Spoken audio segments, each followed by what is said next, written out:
नमस्कार, मैं डॉक्टर रजनी मीना। आज की कक्षा बी ए पार्ट फर्स्ट ईयर के पॉलिटिकल साइंस के विद्यार्थियों के लिए आयोजित की गई है और आज हमारे अध्ययन का विषय है व्यवहारवाद। हमने पिछली कक्षा में राजनीति विज्ञान के अर्थ को समझने का प्रयास किया। दो दृष्टिकोणों के आधार पर हमने उसके अर्थ को समझा।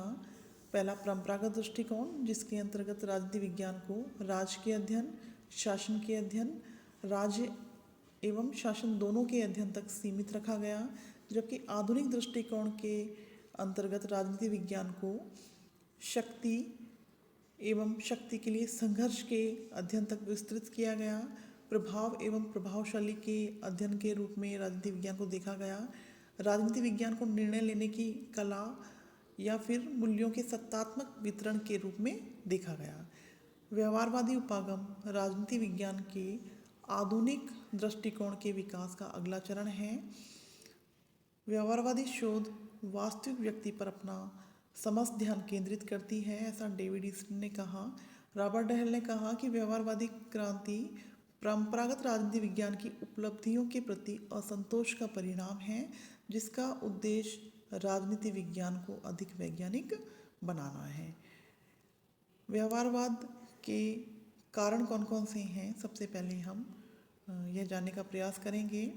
पहला, परंपरागत राजनीति शास्त्र के युद्धोपरांत राजनीतिक परिस्थितियों से असंगत हो जाने के कारण, क्योंकि जब फर्स्ट वर्ल्ड वॉर हुआ तो उस समय राजनीति विज्ञान के विषय की उपयोगिता बिल्कुल भी नहीं थी। अन्य विषयों को जितना महत्व दिया जा रहा था उतना राजनीति विज्ञान को नहीं दिया जा रहा था, क्योंकि राजनीति विज्ञान आदर्शवाद के ऊपर आधारित था और मानपरक दृष्टिकोण पर आधारित था। इसलिए तात्कालीन समय की परिस्थितियों में राजनीति विज्ञान की उपयोगिता नहीं रही। यह एक अप्रासंगिक विषय के रूप में सामने आया।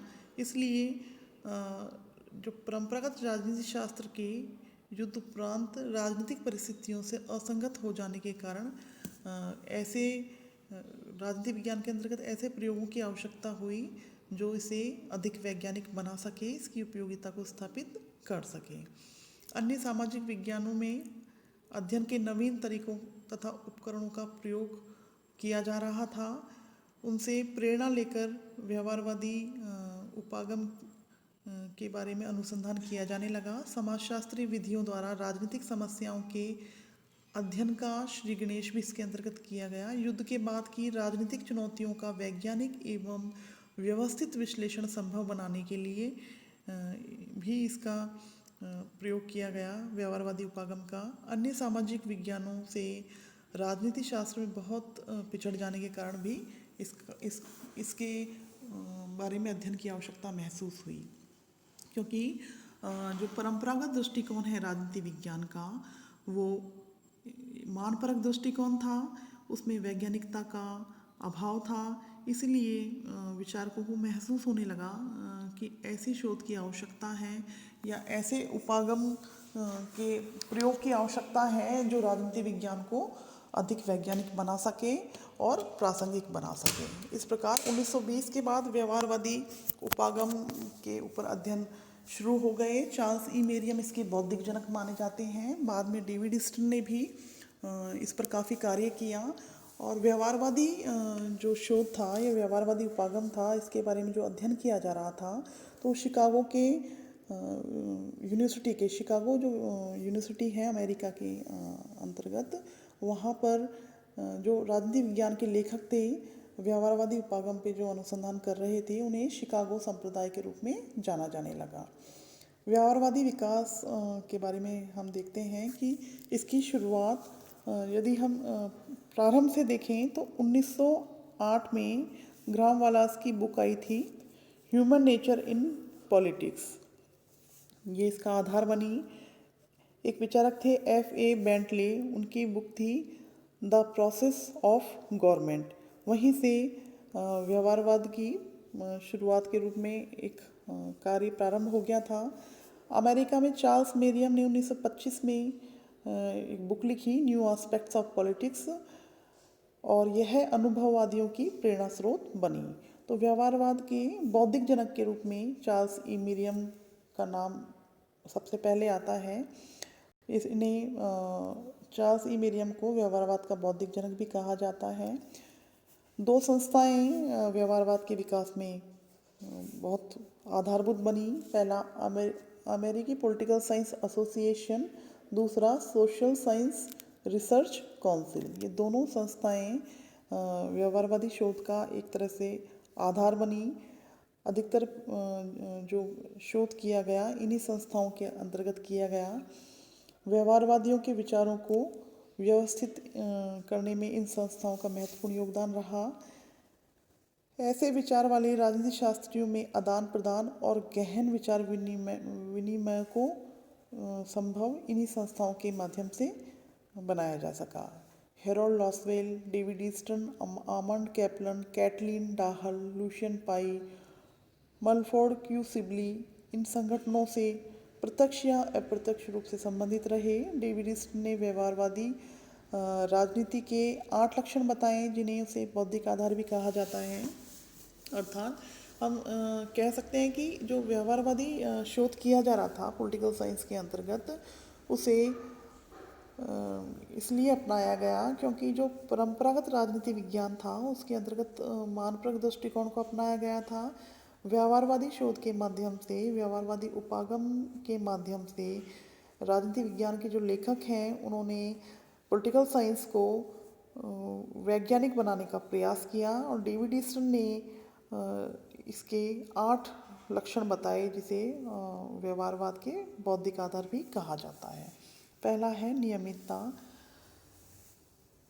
व्यवहारवाद के अंतर्गत माना जाता है कि मानव व्यवहार में कुछ नियमितताएं विद्यमान होती हैं, उन्हीं को ध्यान में रखकर सिद्धांत बनाए जा सकते हैं। क्योंकि व्यवहारवाद के अंतर्गत राजनीति विज्ञान को विज्ञान बनाने का प्रयास किया जा रहा था और व्यवहारवादियों का मानना था कि मानव व्यवहार के अंतर्गत कुछ नियमितताएं होती हैं और उन्हीं को ध्यान में रखकर सिद्धांत भी इसके अंतर्गत बनाए जा सकते हैं। सत्यापन। सिद्धांत ऐसे बनाया जाए जो तथ्यों पर आधारित हो और उसे सत्यापित किया जा सके। तीसरा है नई तकनीक। लेखकों को लंबे लंबे विवरण प्रस्तुत नहीं करने चाहिए और न्यू टेक्निक्स का प्रयोग पॉलिटिकल साइंस के अंतर्गत किया जाना चाहिए, जो कि हम गणित या सांख्यिकी के रूप में देखते हैं। अर्थात व्यवहारवादी राजनीति विज्ञान के अंतर्गत गणितीय, सांख्यिकीय और न्यू टेक्निक्स के प्रयोग पर बल देते हैं। प्रमाणीकरण।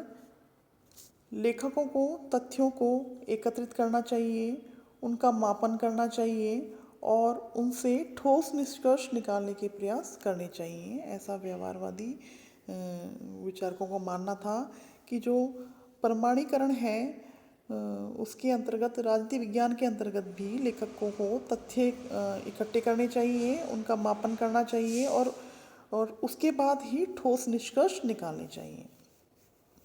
मूल्य निरपेक्ष अध्ययन। व्यवहारवादी लेखक मूल्य निरपेक्षता पर बल देते हैं क्योंकि परंपरागत राजनीति विज्ञान मूल्यों पर आधारित था। ये लेखक फैक्ट्स पर बल देते हैं, तथ्यों पर बल देते हैं।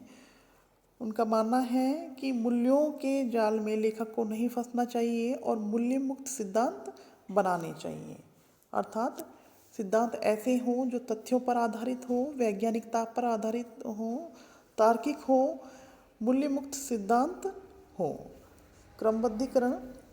व्यवहारवादी लेखकों को मानना है कि सिद्धांत, पॉलिटिकल साइंस के अंतर्गत जब हम सिद्धांत का निर्माण करते हैं तो सिद्धांत निर्माण के लिए एकत्रित की हुई सामग्री को क्रमबद्ध रूप में एकत्रित करना चाहिए और व्यवस्थित करना चाहिए। शुद्ध विज्ञान। व्यवहारवादी विचारक सिद्धांत को कहते हैं कि सिद्धांत ऐसा होना चाहिए जो वैज्ञानिक दृष्टिकोण से हो, शुद्ध हो, अर्थात तर्क पर आधारित हो और किसी भी प्रकार के आदर्श या मूल्यों का उसमें स्थान ना हो। वो शुद्ध विज्ञान से प्रेरित हो। ज्ञान का एकीकरण। सिद्धांत निर्माता संबंधित विषय से सामग्री लें ताकि नए सिद्धांत बनाए जा सकें और जहाँ भी प्रासंगिक लगता है उस विषय से वो सामग्री प्राप्त कर सकते हैं, अर्थात हम जिसे अंतर अनुशासनात्मक अध्ययन के रूप में देखते हैं, जिसके अंतर्गत एक विषय को दूसरे विषय के साथ जोड़कर अध्ययन किया जाता है। या फिर व्यवहारवादियों का मानना था कि जब सिद्धांत का निर्माण किया जाए तो उसके अंतर्गत ज्ञान के एकीकरण का भी ध्यान रखा जाना चाहिए। सिद्धांत निर्माता संबंधित विषय से सामग्री ले सकता है और नए सिद्धांत बना सकता है। इस प्रकार व्यवहारवाद के अंतर्गत 8 लक्षण बताए गए हैं और इन लक्षणों के आधार पर ही विषय को एक वैज्ञानिक विषय बनाने के लिए प्रेरणा इस उपागम के अंतर्गत दी गई है। और अब हम व्यवहारवाद की आलोचना के बारे में अध्ययन करेंगे। व्यवहारवाद में माना गया कि मूल निरपेक्ष अध्ययन होना चाहिए और मूल्यों का स्थान इसके अंतर्गत नहीं होना चाहिए। तो कोई भी शोध होता है, उस शोध का उद्देश्य होता है कि वो समाज के लिए प्रासंगिक हो और उसकी प्रासंगिकता एक आदर्श पर आधारित होती है। इसलिए शोध जब भी शुरुआत शोध की होती है तो उसकी प्रेरणा ही मूल्य होते हैं। इसलिए किसी भी शोध में मूल्य निरपेक्षता संभव नहीं है। राजनीति व्यवहार की धारणा गलत। व्यवहारवादी यह मानते हैं कि राजनीति विज्ञान में संस्थागत अध्ययन के स्थान पर मनुष्य के राजनीतिक व्यवहार का अध्ययन किया जाना चाहिए, परंतु व्यवहारवादी मानव व्यवहार का विज्ञान प्रस्तुत करने में असमर्थ रहे हैं।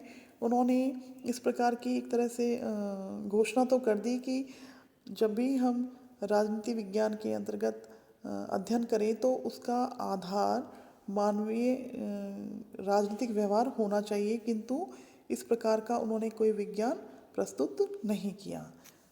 तीसरा है, राजनीति विज्ञान विशुद्ध विज्ञान नहीं है। राजनीति विज्ञान के जो तथ्य भौतिक विज्ञानों की तुलना में लचीले, जटिल और परिवर्तनशील होते हैं, अतः राजनीति विज्ञान को भौतिक विज्ञान बनाने का प्रयत्न निरर्थक है। हम उतने सटीक रूप में विज्ञान के रूप में हम राजनीति विज्ञान को नहीं रख सकते, क्योंकि राजनीति विज्ञान के अंतर्गत जो विचार हैं या फिर सिद्धांत हैं वो लचीले, जटिल और परिवर्तित होते रहते हैं। इसलिए राजनीति विज्ञान को विशुद्ध विज्ञान के रूप में नहीं रखा जा सकता, जो कि व्यवहारवादी राजनीति विज्ञान को विशुद्ध विज्ञान बनाने का प्रयास कर रहे थे। पद्धतियों पर बल।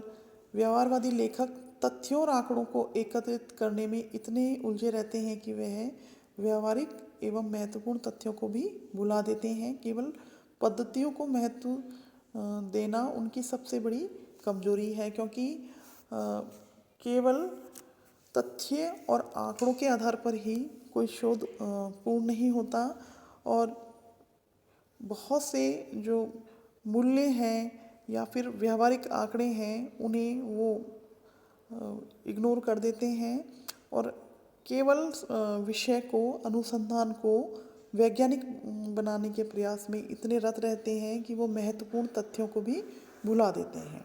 व्यवहारवादी जो पद्धति है वो अत्यधिक खर्चीली है, क्योंकि आंकड़े एकत्रित करना बहुत ही खर्चीला कार्य है। इसलिए इस उपागम के प्रयोग की सबसे बड़ी कमियों के रूप में देखा जाता है कि ये खर्चीली पद्धति है। लोकतांत्रिक मूल्य व्यवस्थाओं के प्रतिकूल है, क्योंकि एक और तो व्यवहारवादी विचारक मूल्य निरपेक्षता की बात करते हैं और दूसरी ओर व्यवहारवादी विचारक लोकतांत्रिक उदार मूल्यों में भी विश्वास रखते हैं। इसलिए उनके जो विचारों में विरोधाभास पाया जाता है वो भी एक इसकी आलोचना के रूप में देखा जाता है। एक तरफ तो मूल्यों को नकारते हैं, दूसरी तरफ वो उदार मूल्यों में विश्वास रखते हैं, क्योंकि उदार लोकतांत्रिक व्यवस्था का समर्थन करते हैं। इस प्रकार हम कह सकते हैं कि राजनीति विज्ञान के विकास के जो चरण है उसमें व्यवहारवाद एक महत्वपूर्ण चरण रहा है, किंतु इसमें बहुत सी कमियां हैं जो इसे अपूर्ण बनाती हैं। आज की कक्षा यहीं तक। धन्यवाद।